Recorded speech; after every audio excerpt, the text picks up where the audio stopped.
За бид нар энэ 2014 онд энэ 5 дугаар тойргийн зам дагуу 5 км газарт бол 3937 мод таригдсан. 14-15 онд. Тэгээ яг 14 онд энэ мод бол сайн ургасан. Одоо бид нар энэ цагдаагийн баруун талаар тарьсан модон дээр ирчгээд байна. Тэгээ энэ мод бол 14 онд бол одоо 7 сарын үед бол шарны наадлаас бол энэ хүртэл 800 одоо ургаж байсан модыг хоголж одоо ийм учир охирд үүсгэсэн. Энээс хойш энэ модны ургалт бол одоо нэг өндөр хэмжээ үүдийг метр 50 метр даад орчим өндөртэй ингэж ургаж байгаа. Сүүлийн одоо энэ 14 оноос хойш одоо мад аймгийн засаг даргын захирамж гаргаад энэ мад аймагт одоо оруулахгүй болсноос хойш модны ургалт бол одоо 90-95% ургаж байсан. 2017 оноос хойш ер нь модны ургалт бол одоо мад хонор их ороод тэгээд одоо модны ургалт бол 70-75% ургалттай одоо ингэж амьдарч байгаа.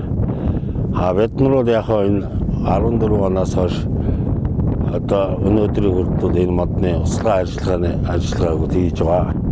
Байгаль орчны одоо газраас услага ажиллагааны зардал жилдээ нэг модыг бол нэг 1800-аас 2300 төгрөгөөр тооцож одоо зардыг өгдөг. За энд бол бид нар яг нэг 11-12 сая төгрөг жилдээ авч энэ модыг услага ажиллагаа хийж тавдаж ажиллаж явж байна. 19 оноос хойш аймгийн засаг даргын 247 захирамж гарсан. Энэ захирамжийн дагуу бол одоо захирамж бол олигтой хэрэгжихгүй байгаа. Харин мал их орж ирж байгаа. Тэгээ бид нар бол энэ жилдээ нэг сүүлийн жил болгол одоо ер нь нэг 800-аас 1000 мод бол одоо нөхөн тарилтанд тарьж байна. Хавар 5 сард нэг тарьж байна. Намар 10 сард нэг тарьж байна. За энэ нөхөн тарилтын одоо зардлыг бол манай компани бол өөрөөсөө гаргаж байгаа. Тэгэхээр нэг мод бол одоо 3 жил ургасан мод гэхэд 3000-аар бодохдоо бид нар жилд одоо нэг 3 сая орчим төгрөгийн мод тарьж штэ. Одоо энэ мад хонор ийдсэн гадны нөлөөлөөс болсон ийм нөхцөлд ийм зардлууд гаргаж байгаа. Энийг бол одоо ямар нэгэн байгаль орчин аймагнаас бол бид нар нөхөн тарилтын ийм зардал гаргаж өгөөг. Бид нар өөрсдөө гаргаад ингэ явж.